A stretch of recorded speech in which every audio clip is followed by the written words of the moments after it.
Good morning everyone.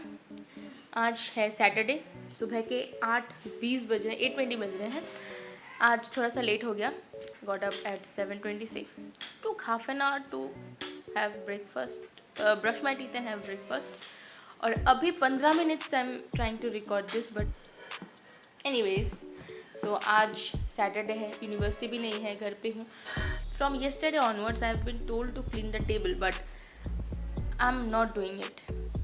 अगर आज मैंने नहीं किया तो मेरे साथ कुछ भी हो सकता है।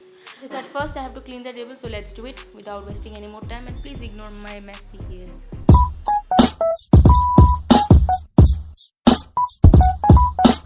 Okay, so today I'm going to show you the reality. Reality मतलब अगर आपने मेरे प्रीवियस वीडियोस देखे होंगे जहाँ पे मैंने टेबल वगैरह क्लीन करा होगा, तो आपको पता होगा, आपने शायद नोटिस किया होगा थोड़ा बहुत कि मेरे टेबल पे बुक से ज़्यादा कुछ और चीज़ें होती हैं, लाइक पाउडर, देन ऑयल, फिर फ़ोन का केस, फिर परफ्यूम्स, ये सारी चीज़ें होती हैं। And this is what it looks every time. So now let me tell you the reason why this happens.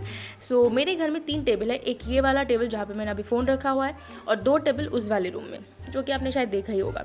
सो एक टेबल पे मेरा पीसी है और दूसरा टेबल पूरा खाली है, बस कुछ पेपर्स पड़े हुए हैं, ड्रॉर भी है, वो भी खाली है।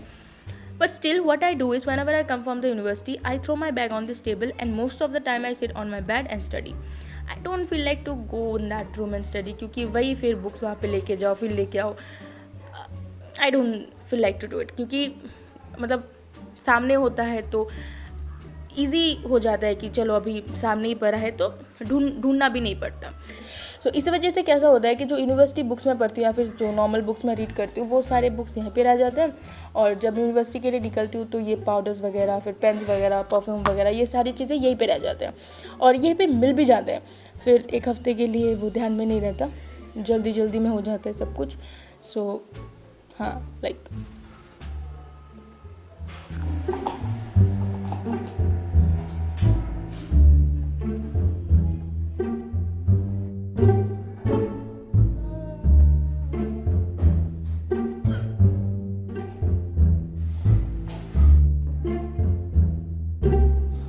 तो this is how it's looking right now.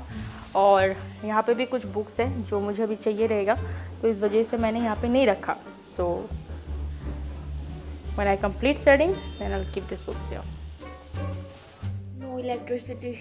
लोग ऐसे ही बनाते हैं 24 आवर्स विदाउट इलेक्ट्रिसिटी। आज तो मेरे घर में वैसे ही करंट नहीं है और 6 to 7 आवर्स। पहले मुझे पता भी नहीं था, बाद में पता चला कि 10 to 5 नो इलेक्ट्रिसिटी।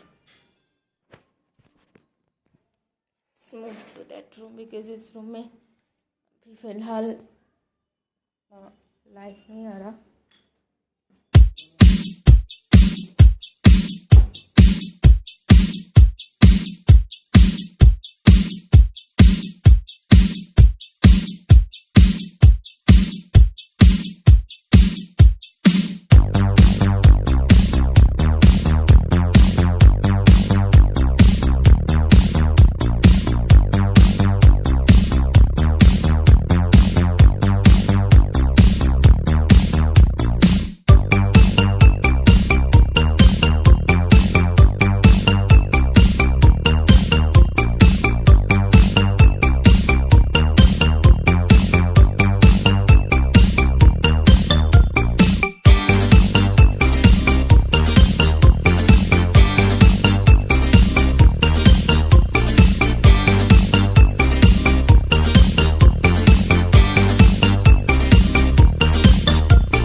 तो आज मुझे कुछ और काम भी करना था, कुछ मेल्स वगैरह भी करने थे, लेकिन बिकॉज ऑफ दिस इलेक्ट्रिसिटी नहीं हो पाएगा, क्योंकि फ़ोन में उतना ऑप्शंस होता नहीं है और आईपैड भी स्विच ऑफ है, क्योंकि मुझे पहले पता भी नहीं था कि आज इलेक्ट्रिसिटी नहीं होने वाला है। सो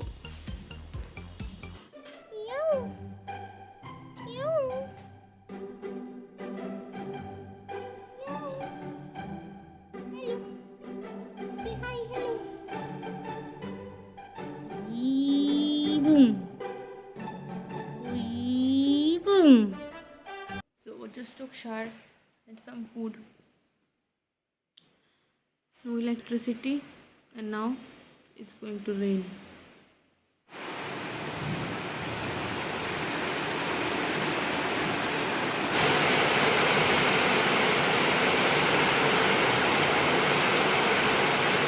अभी रात के 8:30 नहीं 8:42 बज रहे हैं और शाम को 5 या फिर 5:30 बजे करंट आ गया था, लेकिन I was sleeping, so because of that I was not able to record any videos, या फिर जो भी काम मुझे करना था वो नहीं हो पाया.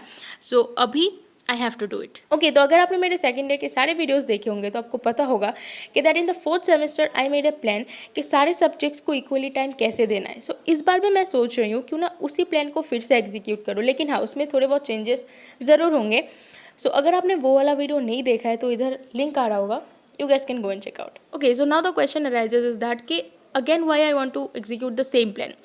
और उसका आंसर ये होगा कि फर्स्ट ईयर में कैसा हुआ था कि सारे सब्जेक्ट्स ऐसे मेस्ड अप हो चुके थे कि मुझे समझ नहीं आना था कि कौन से सब्जेक्ट को कितना टाइम देना है. So in the second year I thought चलो इसको थोड़ा सा ऑर्गेनाइज वे में करते हैं, and it really help me a lot. So इसीलिए मैंने सोचा इस बार भी करते, क्योंकि you never know, it may help you once again.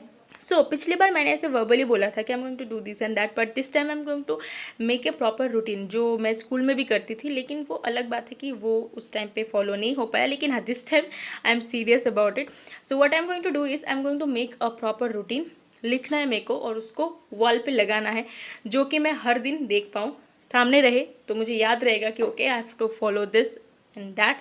So yeah, so right now I'm going to make this, so let's do it and then I'll talk to you. 1 hour later. Okay, so now let me show you the routine that I have made. So this is the routine that I have made. और हाँ, तो ये रहा मेरा routine जो मैंने आज बनाया, और ये सारे 6 सब्जेक्ट्स के ही हैं. और इसका जो डिटेल है वो मैं आपको नेक्स्ट वीडियो में बताऊंगी, क्योंकि I think the next video is going to be a study blog, because I really want to do a study blog, क्योंकि बहुत दिन हो गए मैं नहीं किया. सो या फिलहाल अभी के लिए इतना बता देती हूँ कि ये जो रूटीन है इस बार मैंने एकदम क्लास रूटीन के हिसाब से किया है, क्योंकि ऐसे कुछ सब्जेक्ट्स है जो ज़्यादा क्लासेस होने वाले हैं और कुछ सब्जेक्ट्स ऐसे हैं जिनके क्लासेस बहुत कम है. सो उसको ध्यान में रखते हुए I made this routine. Stay tuned to know what I added in this routine and what not. So क्या, इट्स 11:57 राइट नाउ. मेरे मम्मी पापा दोनों सो रहे हैं and I am vlogging. So this was my Saturday. This was how my Saturday went. कुछ procrastinations के साथ, कुछ laziness के साथ, कुछ बारिश के साथ, कुछ no electricity के साथ. I just wanted to keep this video as simple as possible. जैसा मेरा लास्ट वीडियो था. ऐसा नहीं था कि संडे को वीडियो अपलोड करना है इसीलिए व्लॉग करूँ, बिल्कुल भी नहीं था. I just wanted to vlog. So I took my phone and started to vlog. So with that, रात के 11:52 को और क्या ही बताऊँ. I have completed my dinner. Right now I am just going to edit this video and sleep. तो इस video के लिए इतना ही रखते हैं, बहुत ज़्यादा बातें हो गई. मिलते हैं आपसे नेक्स्ट व्लॉग में. Till then stay safe, stay healthy.